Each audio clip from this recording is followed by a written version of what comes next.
চিপজাৰ self care D addiction কেন্দ্ৰত নিচাসক্ত ব্যক্তি আৰোগ্য লাভ।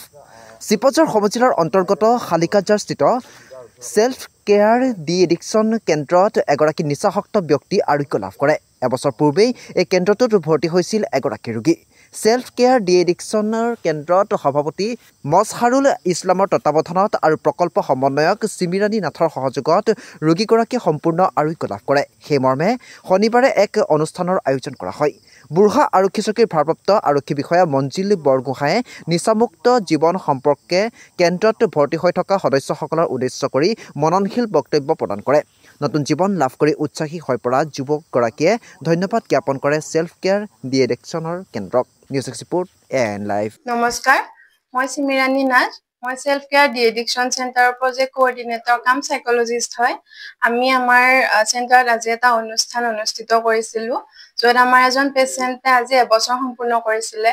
আৰু এই অনুষ্ঠানটিত বুঢ়া আৰক্ষী চকীৰ IC ছাৰ মঞ্জিল বৰগোহাঁই ছাৰ আজি উপস্থিত আছিলে। তেওঁ নিজৰ ব্যস্ততাপূৰ্ণ কৰ্মজীৱনৰ পৰা অলপ সময় উলিয়াই আমাৰ মাজত উপস্থিত হোৱাৰ বাবে তেওঁক ধন্যবাদ জনাইছোঁ। লগতে আমাৰ চেণ্টাৰৰ স্বত্বাধিকাৰ মজহাৰুল আহমেদ দাদাক ধন্যবাদ জনাইছোঁ, যিহেতু তেওঁ পেচেণ্টসকলৰ লগত প্ৰথমৰ পৰাই থাকি তেওঁলোকক এটা নতুন বাট দেখুৱাইছে। লগতে আমাৰ যিজন পেচেণ্ট হয়, যিয়ে এবছৰ আজি সম্পূৰ্ণ কৰিছে, তেওঁক কংগ্ৰেচুলেশ্যন দিছোঁ, যিহেতু তেওঁ এবছৰ ইয়াত নিজক টাইম দি নিজক ভাল কৰিলে আৰু যাতে নিজৰ জীৱনত তেওঁ আগবাঢ়ি যাব পাৰে আৰু যাতে নিচাৰ ফালে তেওঁ ধাৱমান নহয়, তাৰ কাৰণে আমি আশা কৰিছোঁ। ধন্যবাদ। মোৰ নাম মজহাৰুল আহমেদ হয়। মই সেলফ কেয়াৰ ডি এডিকশ্যন চেণ্টাৰৰ প্ৰেচিডেণ্ট। তো এই যিজন ল'ৰাৰ আমি চেলিব্ৰেশ্যন কৰিছোঁ, 1 বছৰ কমপ্লিট কৰিলে তেওঁ নিচামুক্ত জীৱন এটা। যিজন ল'ৰাক আজি আমি চেলিব্ৰেট কৰিলোঁ, সেইজন ল'ৰাক মোৰ লগৰ এজনে আনিছিলে। আৰু তেওঁক যেতিয়া আনিছিলে, তেওঁ 3 দিন ধৰি কিনে ভাত খোৱা নাছিলে।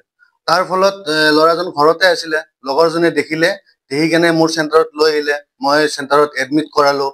যেতিয়া তেওঁ পোনপ্ৰথমতে তেওঁৰ মদ যেতিয়া আমি বন্ধ কৰি দিলোঁ, হেলুচিনেশ্যন হোৱা ষ্টাৰ্ট হ'ল। তো ডক্তৰক কনচাল্ট কৰিলোঁ, কনচাল্ট কৰি মেডিকেশ্যন কৰিলোঁ, মেডিচিন দিলোঁ।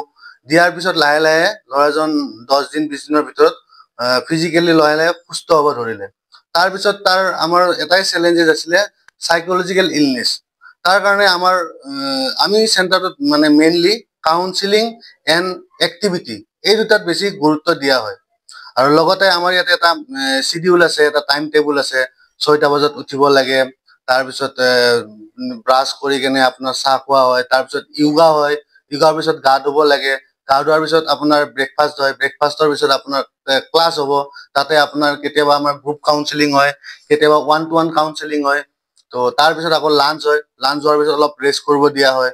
ৰেষ্ট কৰাৰ পিছত অলপ কিছুমান এক্টিভিটি যেনে খেলা ধূলা কৰা হওক, লুডু খেলা হওক, বা আমাৰ ইয়াতে বাস্কেটবল খেলিব পাৰে, বাস্কেটবল খেলা হওক। তাৰপিছত আকৌ ইভিনিং টাইমত মানে আমি ইনভেণ্টৰী লিখিব দিওঁ, য'ত মানে তাৰ দিনটোৰ কেনেকুৱা গ'ল বা তাৰ চিন্তাধাৰাবিলাক কেনেকুৱা, তাৰ বহীত লিখিব দিওঁ। তাৰপিছত টিভি চাই কেনে 8:30 বজাত ডিনাৰ কৰি কেনে মেডিচিন খাই 10টা বজাত শুই গ'ল।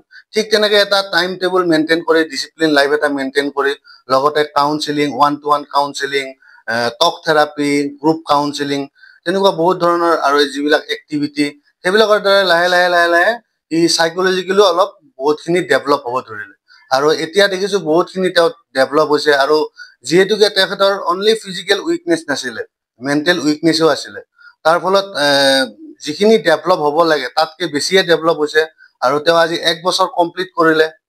1 বছৰ কমপ্লিট কৰাৰ পিছত আমাৰ কি লাভ হৈছে, কি লছ হৈছে সেইটো নাজানো, কিন্তু তেখেতৰ বহুতখিনি লাভ হৈছে। তেখেতে আজি এটা ৰিৱাৰ্ড পইণ্ট পালে, এটা মানে মনত সাহস পালে যে মই আজি 1 বছৰ নিচাৰ পৰা দূৰত থাকিব পাৰিছোঁ। যদি মই 1 বছৰ নিচাৰ পৰা দূৰত থাকিব পাৰিছোঁ, তেতিয়াহ'লে মই নেক্সট আৰু 2টা বছৰো মানে মই ৰিকভাৰীত থাকিব পাৰিম বা মদৰ পৰা দূৰত থাকিব পাৰিম। আৰু আজি এই যিটো অনুষ্ঠানত আমাৰ বুঢ়া আউটপোষ্টৰ IC ছাৰ মিষ্টাৰ মঞ্জিল বৰগোহাঁই আৰু আমাৰ প্ৰজেক্ট কোঅৰ্ডিনেটৰ হওক বা আপোনালোকে হওক, আমাক যিখিনি সহায় কৰিলে আহি কেনে, তাৰ কাৰণে আপোনালোক ধন্যবাদ। আৰু আমাক সাহস দিয়ক যাতে আমি চেণ্টাৰটো আৰু আগুৱাই লৈ যাব পাৰোঁ। দ্ৰুত ইণ্টাৰনেট, দ্ৰুত সংযোগ এতিয়া এমনেট ফাইবাৰ ফাষ্টৰ সৈতে। বাফাৰ নহয় স্পীড উৰণ নয়ন ইনফৰটেকৰ এমনিট ব্ৰডবেণ্ড ব্যৱহাৰ কৰক 3 মাহৰ ফ্ৰী ইনষ্টলেশ্যন পোৱা যায় মাত্ৰ 342 পৰা অসমৰ প্ৰতিটো ঘৰত দ্ৰুত ইণ্টাৰনেট এমনেট ফাইবাৰ ফাষ্ট আপোনাৰ লগত অনলাইন কাম খেল আৰু বিনোদন একে ইণ্টাৰনেটত সম্ভৱ আপোনাৰ স্পীড আপোনাৰ পছন্দ 30 Mbps ৰ পৰা 155 Mbps লৈ এতিয়া ধীৰ ইণ্টাৰনেটক বিদায় দি ফাইবাৰ ফাষ্ট লৈ আহক অসমত প্ৰথম দ্ৰুততম ইণ্টাৰনেট সেৱা MS নয়ন ইনফৰটেকৰ পৰা নতুন যুগৰ নতুন স্পীড ফাইবাৰ ফাষ্ট ব্ৰডবেণ্ড